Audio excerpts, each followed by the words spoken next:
All right, sup everyone, or if there's anyone even listening at all. I'm Clark. For anyone who doesn't know or has not seen my tweets or anything like that, this is sort of a first time thing.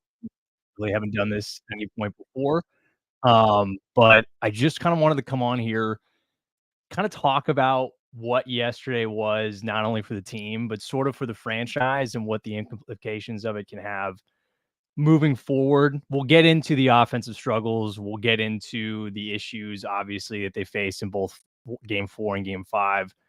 But before I not dog on them, but sort of just peel back what really was an ugly 2-game showing, I did sort of want to give flowers first to those who I feel like definitely deserved it. Yesterday, I think Darvish has had some great games over his career in San Diego. A ton of them, more than I can probably recount off the top of my head. But yesterday was special. You needed a performance out of him in the worst way possible yesterday, and he gave you everything he had. I think when you look back at Darvish this year, I know he had, the injury and obviously off the field dealing with what he had to, and I'm glad that he did and was with whoever he was needed to be during that time. But I think when you watched him pitch against LA, it was a masterclass in a pitcher understanding how to go after an opponent. If you looked at how he attacked LA, each start that he had against them, he went at them a different angle every single time. For game 1, when they faced them in Korea, it was fastball and sinker heavy. He used over 40% of a fastball and sinker in that game 1. Game 2, he showed him different looks. It was a lot of slider sweeper, 30% slider and sweeper in that game 2 against Los Angeles. And then fourth start, and then fifth start last night against LA. It was just the kitchen sink. It was the sweeper. It was front door sinkers. It was fastballs. It was a slow curve. It was getting curves over for left-handers on strikes and looking at them. It was sort of this beautiful culmination of what Darvish has been as a pitcher in his career. He had everything going for him. And again, if you would have told me going into this postseason that you would have gotten, 13 and 2/3 innings pitched, a 3.31 ERA, and a 0.66 whip out of Darvish in the playoffs, you would have been okay. You're getting at least 1 to 2 wins, especially in a division series against the Dodgers if he's going to pitch twice. But they just couldn't give him any run support. And that's the thing I think it's going to haunt a lot of people for a long time, including myself. And it's tough to sink in that you got that kind of pitching performance with no substance offensively to back it up. So Darvish, you did your job. Jason Adam, you did your job. Tanner Scott, I really hope it's not the last time we saw Tanner Scott in a San Diego Padres uniform. But I think after everyone in baseball watched him basically decimate the best player in baseball and Shohei Ohtani every single time he had the opportunity to, he's going to get a fat paycheck this offseason, and much deserved. Tanner Scott, I don't know if we'll be able to bring him back, but if you are, he's electric. So Darvish, all the credit in the world. Again, I thought it was beautiful him touching the Peter Seidler patch before going out there, before the first pitch of the game. I don't think there's a guy who could have given more out there than Darvish did last night. So credit to the pitching staff, but on the flip end of that coin, obviously we have to talk about the offense. And if you're the San Diego Padres, I know how you look at yourself the next day. It's obviously tough, but for the offense, it's very difficult to wrap your head around what happened in games 4 and 5. We're talking about a team through the first 4 playoff games that they've played in, combined for a 134 WRC plus, a .356 WOBA, a .525 slugging percentage, and a .266 average in their first 4 playoff games. That was great. I mean, they were on pace to be one of the better offensive teams in a postseason through their first couple games. Again, obviously it's a very small sample size, but they were killing it. They did everything that you could have wanted an offense to do. What happened in games 4 and 5, I think, is a case of a team losing its identity, forgetting who they were, maybe in a weird way.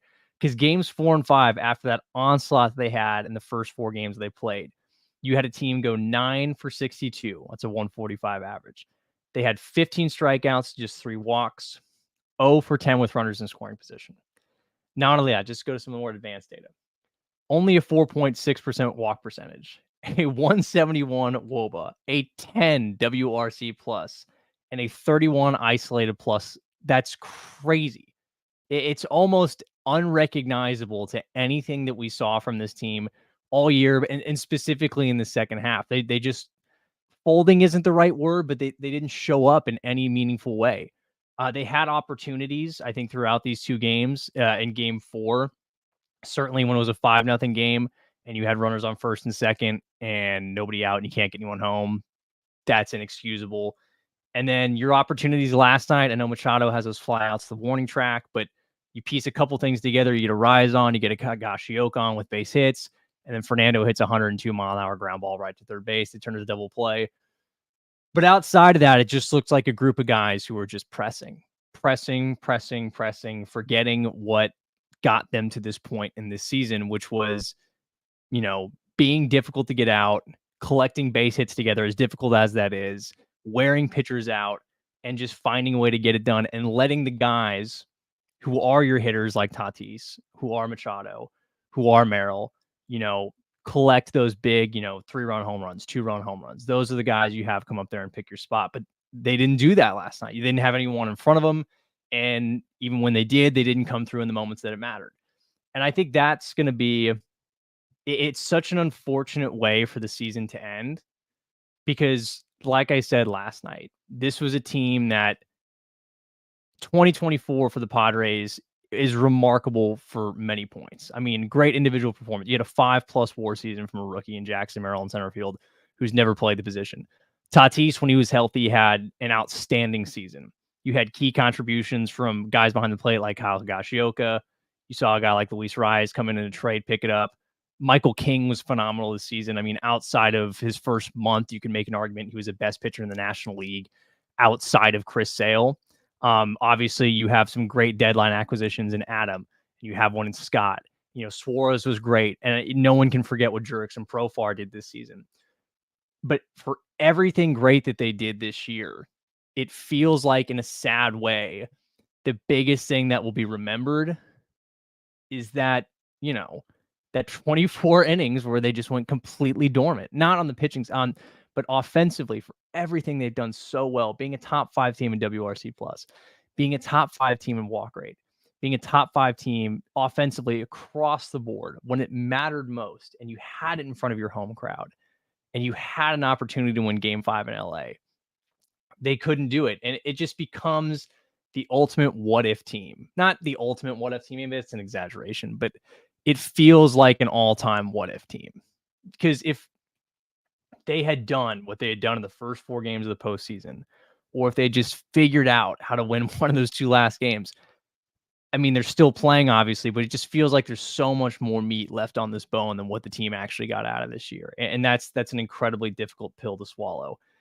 And looking forward into next season, I think there is a question of, it will be harder next year. Obviously, it's hard regardless every season, but you're going into now a National League next year that's going to have the Braves healthier. LA is going to be healthier next year. Arizona will be back, even though they're, moronically enough, firing their entire coaching staff, I should say, for mistakes that the owners made. And the Mets, to their credit, under Stearns and under Cohen, are only going to continue to improve as things move further down the line.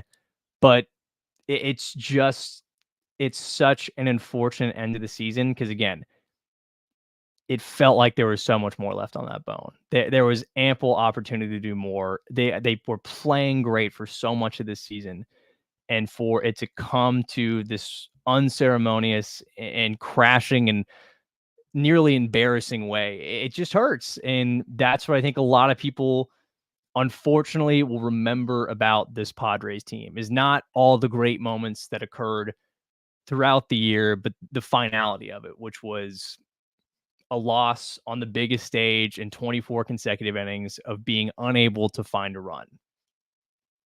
And I guess that's just how the sports world works. I'll remember, I think a lot of Padres fans will too, but no matter how fondly you look back at 2024 and how much you remember of it, there's always going to be the stain of how it ended. And it's not, something, I mean, again, the offense just didn't show up. And that's so hard to conceive considering everything that they did this season.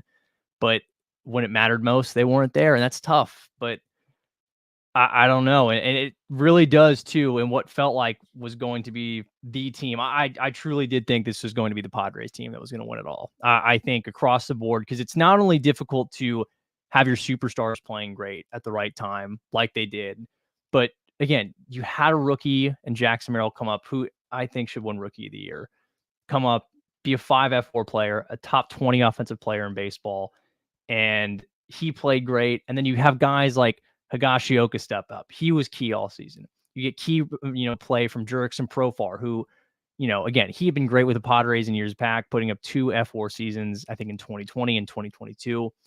And he comes in 2024 and he lights it up again. Will you get that from him? We'll talk about him in a minute about what they're going to get out of him. But again, Solano was great this season. You got unreal production out of David Peralta. I mean, again, Mike Schill touched on it. I don't know if this team gets where they are without David Peralta playing like he did for the middle part of the season with Fernando on the shelf. And the same goes for Donovan Solano. So you get all these contributions. And the tough part is like, can you recreate not the magic, but that sustainability again by going out and finding other guys? And that's going to be the question going into next season. So what really becomes now? So it's hard to talk off season already, but there is a little bit of precedent to do so. And I think everyone that is a fan will learn a lot about this current ownership group. Now that it's, Kira who's in charge, Eric Grupner, you're going to learn a lot about what the direction of the franchise is going to be. Are they going to be going out there and spending, or are they just, going to kind of pull back a little bit and not go out there when you feel like you're very close to this sort of championship roster? And one of the big things that will be a talking point this season is the Padres and the luxury tax. So with the estimated CBT for the Padres per Fangraphs is 231.1 million, and that's with arbitration. So the luxury tax is estimated to be about 241 million. So San Diego is in this tight wiggle room of where they need to operate and what opportunities they have. The pending free agents on this team, from my count, Jurickson Profar, Tanner Scott, Kyle Higashioka, Ha-Seong Kim, Martin Perez, and Donovan Solano. Now, who from that group do you sit there and feel like you need to have back? The contract that Jurickson Profar is going to get, I said early in the season, I would have said somewhere around 3 years to 30 million. I think you can get him for around that money. Obviously, for his own interest, as every player should who hits the open market, they should be looking to get the most money they possibly can. Profar is no exception in that regard because this is possibly his last time being a free agent, and certainly the first time he's been a free agent where he's had this sort of unreal, amazing caliber year. Because even again in 2022, when he opted out, it was a good season, but it was nowhere near the production that he put up this year. So for Profar, obviously it's going to be, he wants to get his money, but I think there is this mutual interest of his best years have been in San Diego. There's sort of these, they're symbiotic. They need one another. I think I'm using that word right. But they need one another to be great because Profar's best years are in San Diego, and the Padres' best years of recent history are when Jurickson Profar is on the Padres.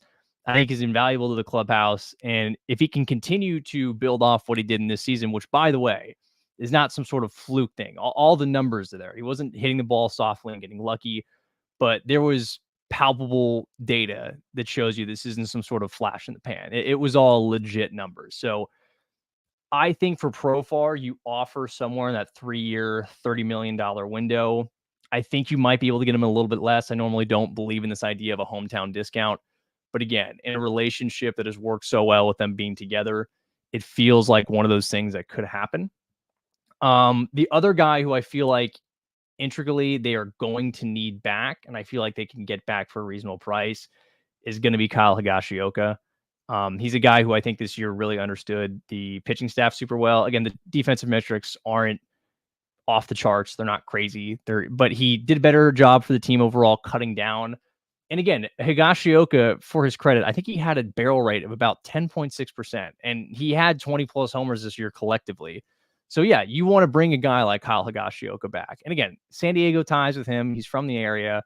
He's someone who you can certainly bring back, affordable. You move forward because again, the catching position offense is a luxury on that end, and you're truthfully, too, with the catching position, San Diego is in a hard spot because they obviously sent down Luis Campusano.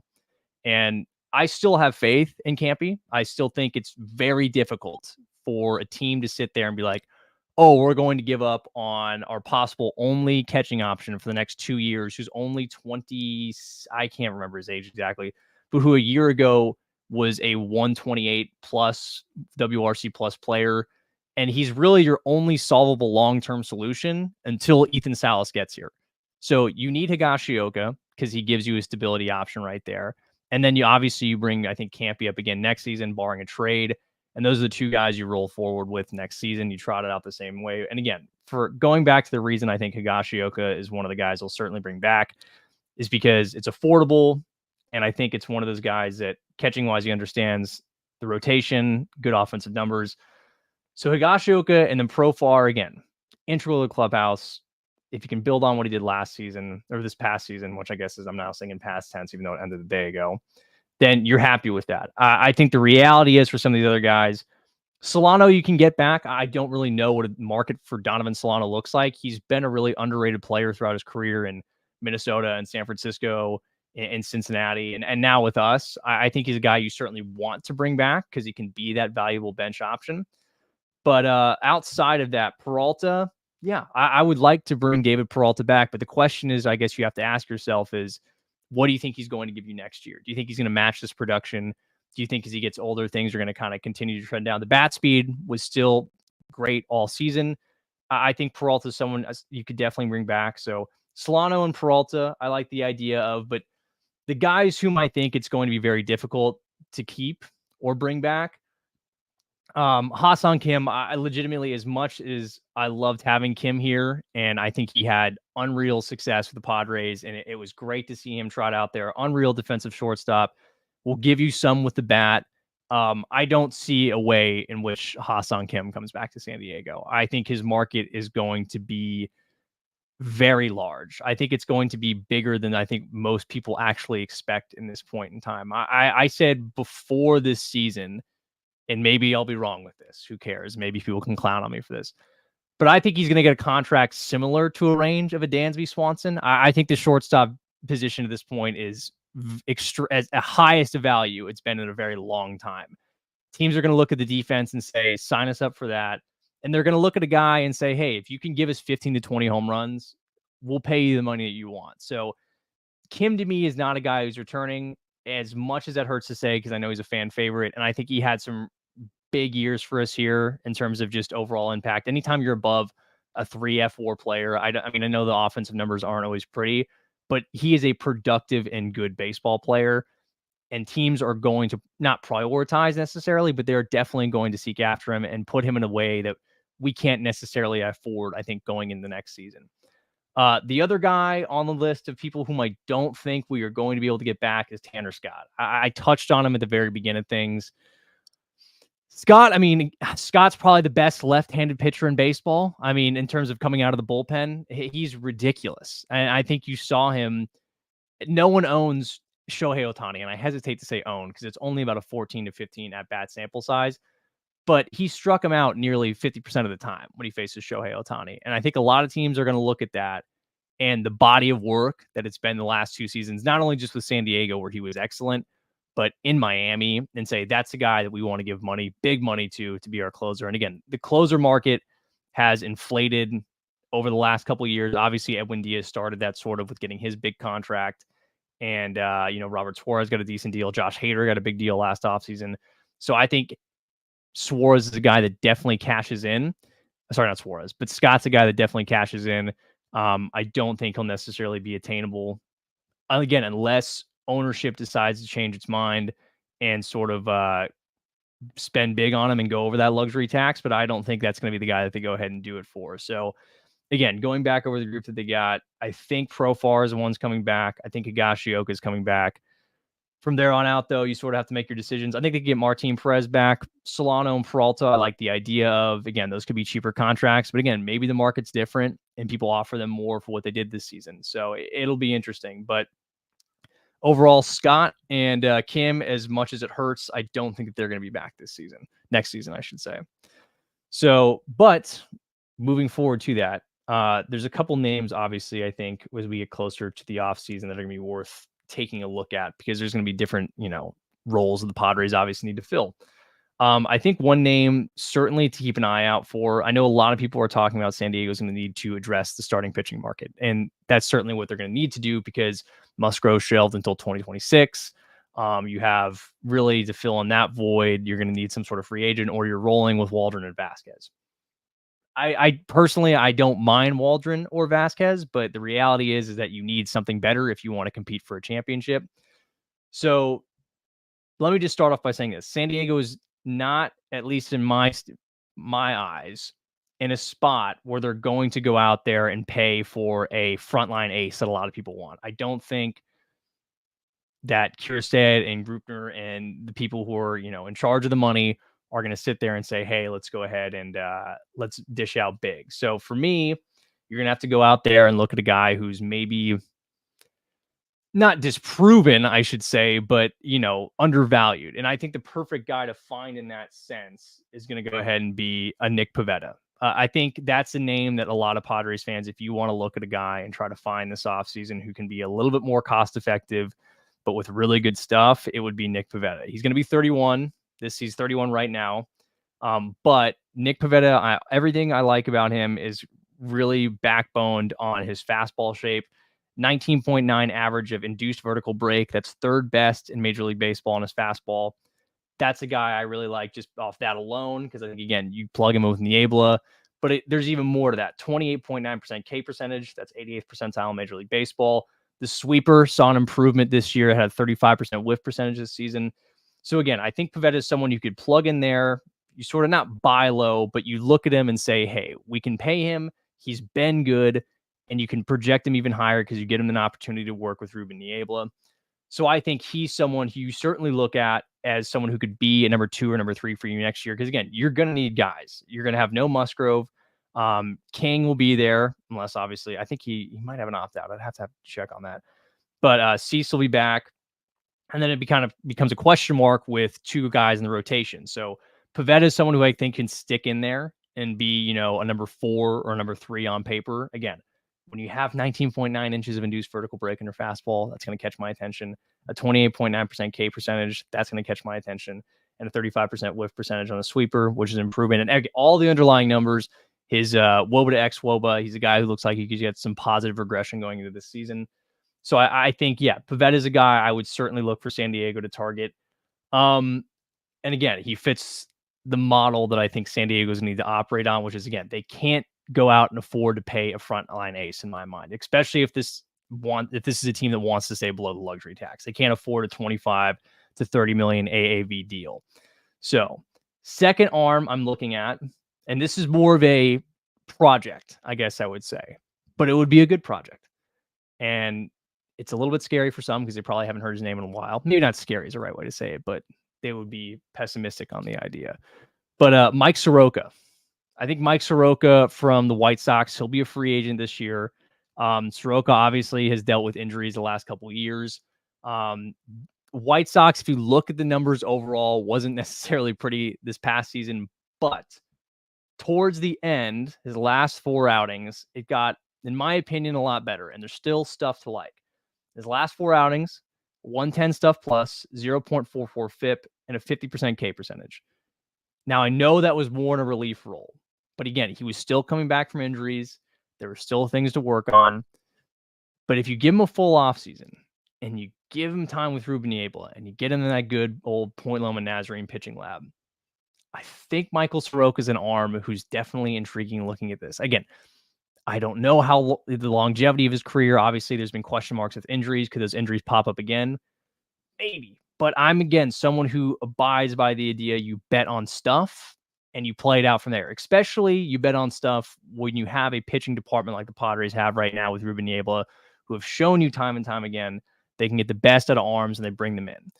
So I think Soroka is an arm. Again, 110 stuff plus. You have a 0.44 FIP in the last couple of outings. I don't think a lot of teams are going to be in on him necessarily, but he sort of falls under the same boat in my mind of Michael Kopech last offseason. I pitched the idea of the Padres trading for Kopech last offseason because I felt like it would have been a perfect fit. Obviously, you see what he's doing in LA as a reliever, but he falls under that same area in my eyes. Former top prospect pedigree, a bit of a proven track record of success, good underlying numbers that people obviously don't see because the ERA is inflated, but he's someone who I like. And again, Pavetta is another name who I'm really intrigued at that I'm looking at.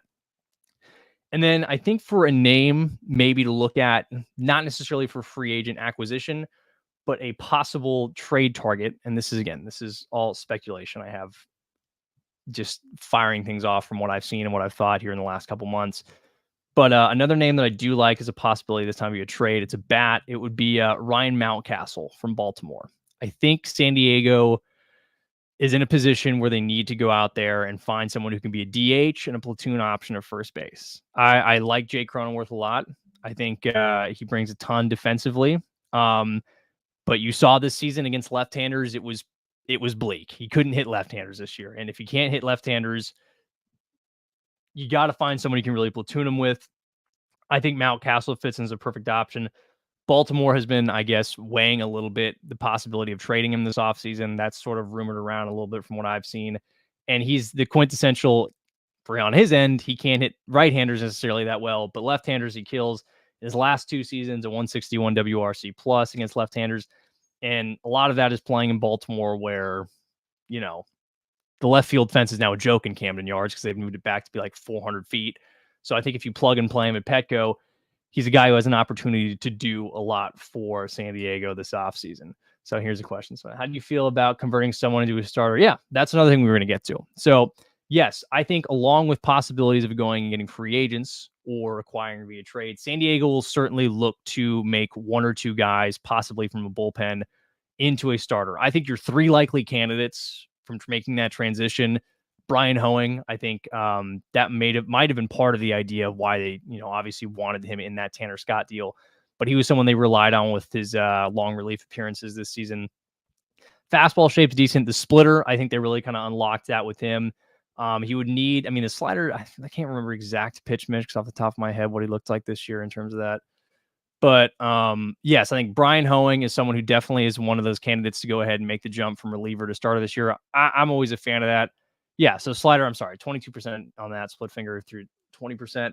So yeah, Hoeing's a name. Adrian Morejon is another name that I think probably gets floated out there this offseason, make that switch from reliever to starter. I'm hesitant on that end, though, mainly because I feel like, and I know we've been down the road with trying to make Morejon a starter before, and it didn't work, and it feels like he's finally in this role with San Diego as a left-hander, especially this season, where coming out of the bullpen really worked. So I don't think Morejon, while he is an option, would be the best one because I feel like they've sort of found his niche after all these times trying different things. I think him as a left-handed reliever, let him just continue to grow this offseason in that role and kind of move forward. So I think Morejon is definitely an option, but I would be more inclined to keep him in the bullpen. Third arm, I will say, that is a possibility of going from reliever to starter that wasn't talked about a ton, but he made 1 or 2 longer relief appearances this season. Didn't lose velocity on the fastball. Slider still looked good. And they trotted him out there once in AAA, and there was a conversation about it, about making him into a more of a starter role when he was in El Paso. I wouldn't be surprised if Sean Reynolds got a look as a starter. I know a lot of people love him, including myself, as a back-end bullpen option. I think he's an arm that could operate, obviously, as a high-leverage guy if they needed to. And, maybe they feel like they wanted to stick in that role when he comes back next season. But again, he had multiple inning appearances with El Paso. I think he had 2 on there, and they did have him start a game, weirdly enough, before he came up. And then he had solid long groundings against Minnesota and Tampa Bay. Again, the velocity didn't dip in those outings. I know it's only 2 or 3 innings, but I think if you could take Sean with what the repertoire that he has in terms of fastball, slider, work on that changeup, you give him a third pitch, I wouldn't be shocked if at some point this winter San Diego decided to sit there and say, hey, let's give a thought of making Sean Reynolds a starting pitching row option, just because San Diego is in a spot where they have all these young arms in the farm system that are really high-end reliever talents. Like you have a guy like Bradley Rodriguez. You have a Francis Pena also in AAA, who I think next season will contribute this at the major league level for them in the bullpen somewhere. So yeah, Hoeing, Morahone, and Reynolds are the three that I definitely think could go ahead and make someone from a bullpen guy into a reliever. But I would still say the two most likely would go ahead and be Hoeing and Reynolds because that feels like the most comfortable fit. I think Morahone's found his spot. I don't think there's. We know what has happened in the past when we have tried to move Morahone there. I think it's working where he's at. Let the guy be there and have him operate in that same left-handed reliever role this season. So yeah, I think they will try to do that. But again, those inside the organization will know what the ultimate operation is with that. So yeah. And the last thing I will say, and this has been brought up in terms of off-season stuff that I want to talk about for today, is the possibility of San Diego, because I saw it floating around, trading Luis Ariz. So the market where how valuable is trading Jake Cronenworth? How tradable is Jake Cronenworth? Great question. Jake Cronenworth, is he as a trade commodity? I don't think a lot of teams. Maybe there would be interest because the contract at the time wasn't great. It still isn't great now. I don't think that they go ahead and trade Jake. I think San Diego wants to keep him here. I feel like he's one of those guys that they feel might be intricate to the mold of the team. They'll want to keep him around. And again, I do think the contract is hard to move off of. It's not something that's easy to trade. I forget exactly the logistics of it. Let me look at it really quick. Cronenworth contract. So yeah, 7-year, $80 million. I remember that being the total, but how much he's going to make going into the next couple of seasons. Let me see this. So, I mean, yeah, he's making $12 million each of the next couple of seasons. It's a cool thought in theory. I don't think any team was going to bite on that. You'd have to probably throw in some decent part of the farm system, maybe like an Isaiah Lowe, or you go out and maybe move some of the other guys like a Brandon Yet or a one of your middle end of the top 10 prospects to go with him. Because I don't know how much people are going to have interest, especially because he can't hit left-handers right now. That's what makes it so hard. So, but again, back to what I was talking about before. Luis Ariz has been brought up possibly, would he be an option to be traded this offseason? He's due $14 million in arbitration.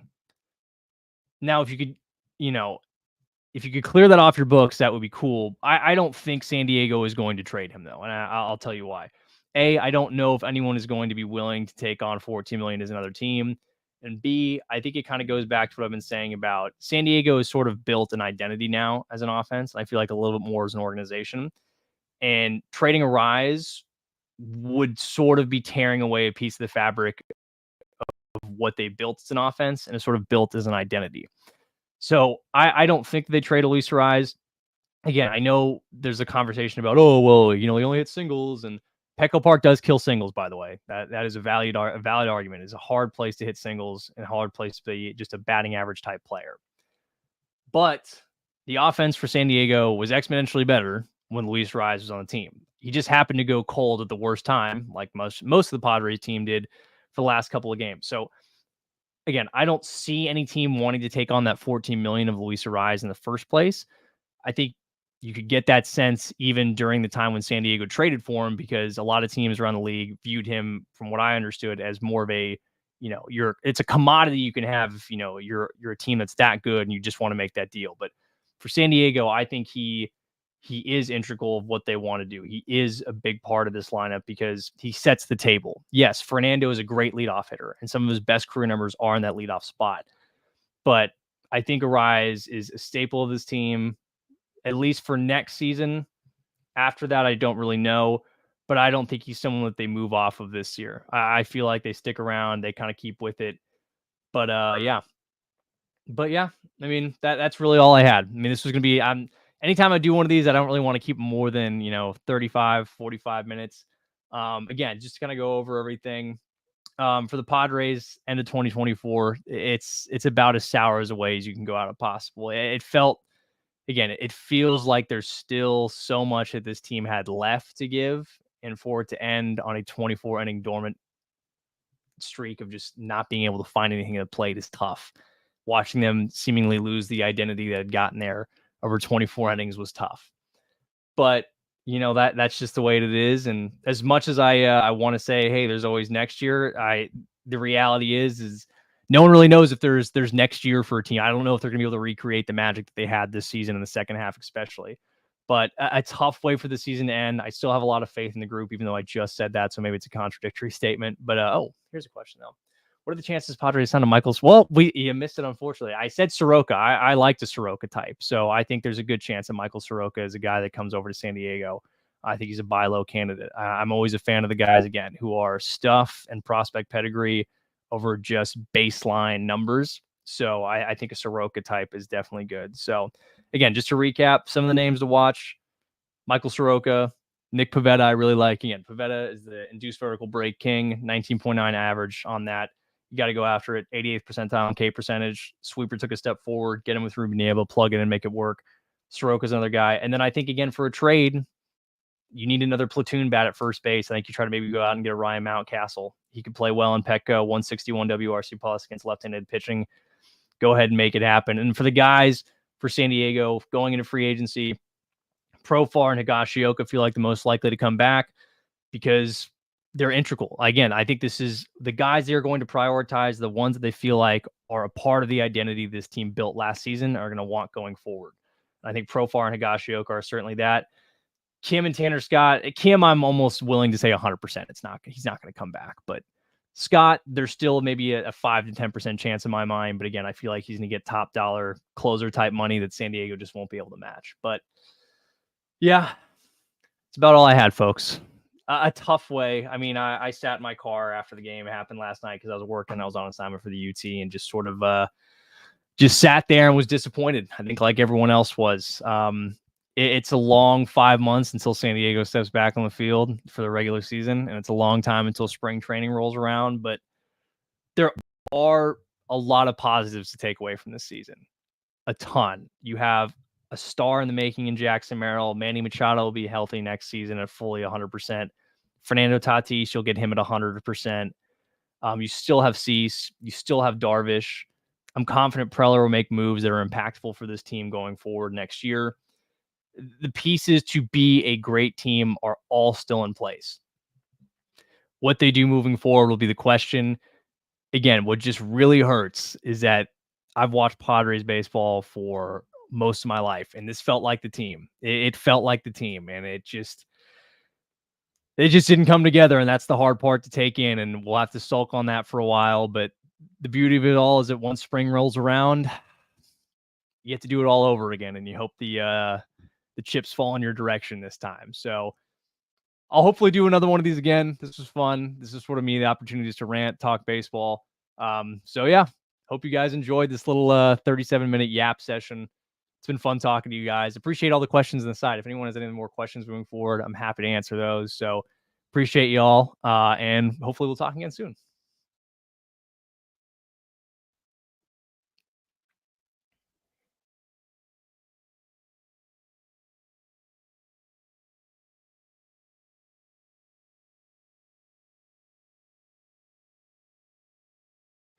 Didn't actually end the stream, but now I'll end it.